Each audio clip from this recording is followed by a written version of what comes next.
Key point 1. Love is a gift, not a sacrifice.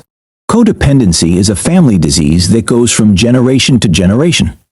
As a rule, it is characteristic of those whose close relatives had an addiction, alcoholism, drug addiction, gambling, sex addiction, etc. A person who grows up next to an addict forms specific behavioral patterns and ways of thinking. For example, a daughter learns not to make noise when her father comes home drunk.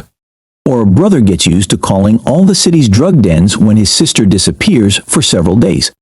A person who lives with an addict will likely devote their whole life to saving their loved one. However, irritation may develop, which bubbles up until the negative feelings overshadow and eradicate all the good ones. This type of love almost always intertwines with hatred, resentment, disappointment. Codependents often feel betrayed, lonely, and tired because they give all their energy to helping others without getting the same in return. The problem is that codependents are very bad at being aware of their emotions, and even worse at expressing them. They will endure until they become depressed, uncontrollably aggressive, or until they have a nervous breakdown. And then, codependents will blame their loved ones for all their troubles. Codependency compels individuals into maintaining emotionally damaging relationships. The cruel fate and the irony lie in the fact that people who grew up in dependent families always find dependent and problematic partners in their adult life. Saving, serving, and quietly hating is their way of loving. So how can you break out of this vicious circle of pain? Let's find out. Key point 2. Why do we go back to where we get hurt? We can view codependency as a defect in a behavioral system. It is a set of internal rules that has become an unconscious habit. Feelings for the addict cause the codependent to adjust to the problem in an unhealthy way.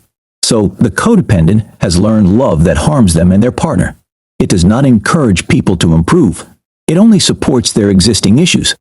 Here we are talking not only about chemical addictions, but also about physical or psychological disorders. For example, the children of a depressed mother are more likely to be codependent.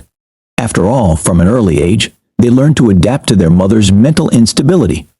They get used to caring for her when she cannot care for herself.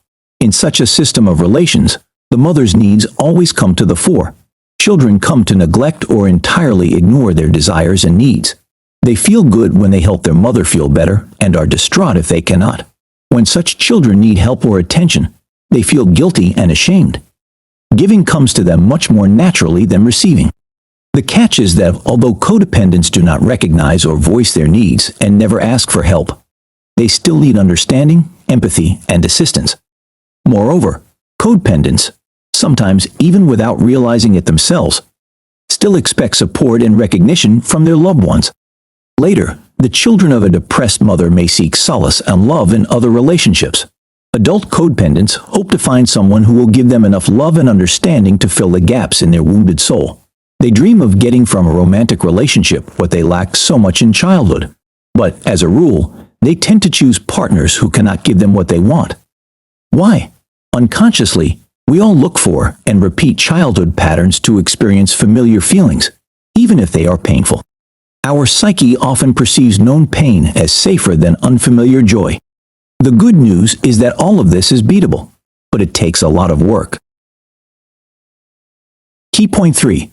The invisible benefit of being a victim. Not all codependents are ready to overcome themselves because changing an already developed behavior and thinking system is challenging. It hurts, like re-breaking a crooked bone to fix it. Many codependents perceive themselves as victims. You can often hear them complaining about devoting their lives to people who do not appreciate it. Codependents are also prone to thankless work. This type of person settles for worse working conditions, low pay, and overtime. Their bosses ironically call them ideal employees. From the outside, it may seem they have no self-respect or awareness of their value.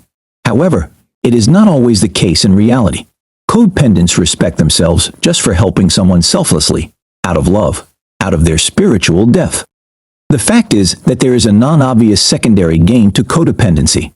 Helping others gives codependents a sense of self-worth and fills their lives with meaning. For example, the wife of a chronic loser, oddly enough, may not want her husband to succeed, since after every failure, he seeks solace and needs her. Subconsciously, The wife is afraid that her husband's potential success will make her obsolete in his eyes. Codependents have low self-esteem, so they tend to think their loved ones only need them if they are helpful. Therefore, a codependent wife can benefit from her husband's failure, because this guarantees maintaining her relationship, even if it is unhappy or unhealthy. In his famous novel Nausea, Jean-Paul Sartre describes a case of codependency with secondary gain. In the book, a woman named Lucy is married to an alcoholic. She constantly complains about her suffering because of her husband's drunkenness, but does not want to change anything. She likes that people pity her and sympathize with her. It gives Lucy significance. Codependent behavior is used as a coping strategy to evade confronting fears and traumas. Indeed, for a codependent, caring for someone is the meaning of life, and to stop is to lose that meaning. It takes a lot of courage to discover and accept codependency as a problem and then abandon this boy and learn to live without it. Did you know? The term codependency was coined in the 1970s when psychiatrists lumped all chemical addictions into one study category. The word comes from co-alcoholic. Key point 4. Help yourself before helping others. Where is the line between healthy empathy and codependency? Taking care of loved ones is normal as long as you don't pay for it with peace of mind. When your mood and well-being depend directly on another person, it is time to address the problem. Codependents tend to take things personally. They can endlessly look for reasons for their partner's addiction in themselves. Perhaps they need to be softer, try harder, and motivate more. But the truth is, codependents don't have to do anything other than take care of themselves. Avoid codependency by remembering our soulful responsibility is for ourselves. We can only control ourselves and our lives. Other people can govern themselves accordingly. We must allow others to be independent and make their own choices so they can grow and develop. The only person you can now or ever change is yourself. Melody Beattie. We must learn to act, not react. Our actions should be motivated by our desires and goals, not by a partner's behavior. Don't let the other person control your mood. Here are a few tips on how to do this. Track your emotions. Always ask yourself what caused your anxiety, restlessness, energy loss, or anything else you're feeling. Draw causal links so your negative emotions will no longer seem to you as something unreasonable or imagined. Before you act or react to something, ask yourself why you are doing it. To avoid impulsive actions that you will regret later, delay decisions until you have calmed down. Do 10 squats, shower, or drink a coffee. Anything to distract yourself and regain your balance. Write down your thoughts. Keeping a diary of emotions is a beneficial habit for someone learning to control their state of mind. Discussing your concerns in an intimate, confidential conversation with a friend is also helpful. Find out what makes you feel safe, calm, and balanced.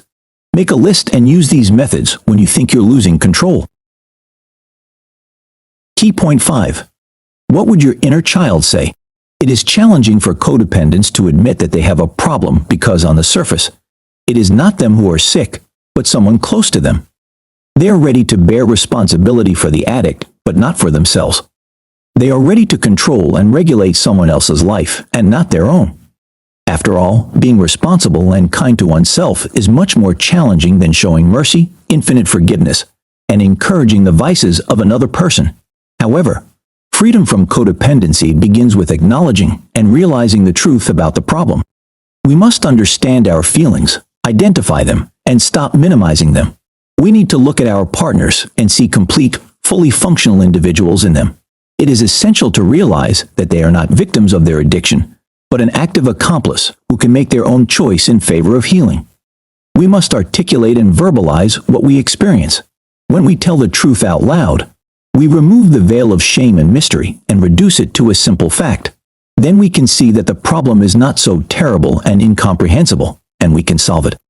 The next important step in ridding ourselves of codependency is understanding the problem's roots. Where does codependency come from? What events in our childhood or adolescence shifted our focus from ourselves to other people? Why have we forbidden ourselves to enjoy life and choose what's best for us? Connecting with our inner child aids in comprehending and improving our behavioral patterns. We must remember the nature of genuine kindness and its original purpose. First of all, it enriches the one who gives it. Compassion should bring joy and abundance, not oppression. Otherwise, it has no value. If we absolutely can't feel good about something we're doing, then we shouldn't do it, no matter how charitable it seems. Melody Beattie. Psychotherapists advise patients to use the black letter method. It consists of a person writing to the one who caused them psychological trauma. An open letter in which they express all their anger, resentment, and pain. The whole point is that this letter does not reach the addressee. Thus, the patient confronts not the actual offender, but the offender's image in their mind. This exercise is a way of overcoming old traumas by reconstructing them. Key point 6. It's time to forgive yourself. Getting rid of codependency doesn't have to mean destroying the relationship and no longer loving your partner. It means starting to love and respect yourself and putting yourself first. After getting in touch with our inner feelings and emotions, it's time to reach out to others.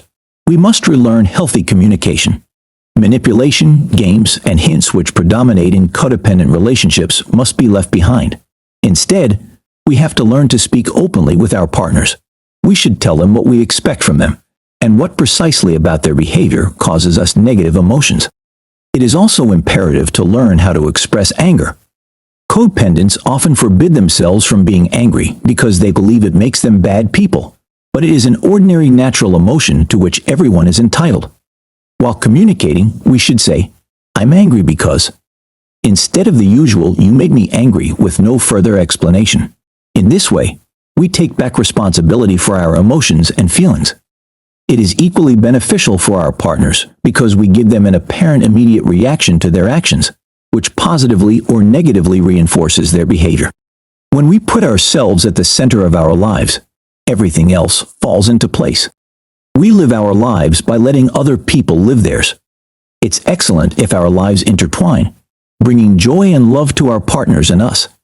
Still, we must be brave and strong enough to allow other people to make decisive choices and be responsible for them.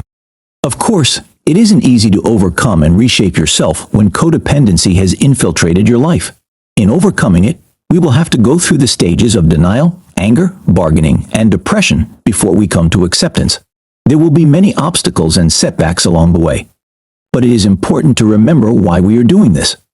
We are finally fighting for the most crucial person in our lives, ourselves. We have forgiven other people endlessly. It's time to forgive ourselves. Moreover, a good reason to decide on this is for our children's future. We will do them a great favor if we close the circle of codependency on our generation. It is necessary to be patient in the process of overcoming it and diligently go towards the main goal, a happy and free life. Conclusion. Codependency is a destructive thought system often caused by childhood trauma. Adult children of dependent parents tend to carry the codependent relationship pattern into their later lives. It destroys their relationships with their partners, kills joy and interest in life, reduces self-esteem, and leads to depression. We can overcome codependency with hard, purposeful work on ourselves. We must learn to recognize our feelings, express them, defend our interests, and always put ourselves first. Accepting the idea that only a happy person can be genuinely kind is essential. We cannot force another person to be happy, healthy, and prosperous. We cannot live lives for others, even if we think we know how to do it better. Each person is responsible only for themselves. The only way to escape codependency and unhappiness is to face the truth, admit your problem, and decide to fight for yourself. This thorny path requires patience and can be painful and intimidating, but the result is definitely worth the effort. Try this. Keep a diary of emotions. Write down what upset you, what led to a breakdown, and the prerequisites for this. Keep track of everything that happens in your emotional state. Analyze and work on mistakes to avoid them in the future. Add a hobby to your life. Do what brings you joy and gives you strength so that you are full of energy and can provide time and attention to loved ones without harming yourself. Watch some feature films about codependency. 28 Days, 2000. Smashed, 2012. Misunderstood, 2014.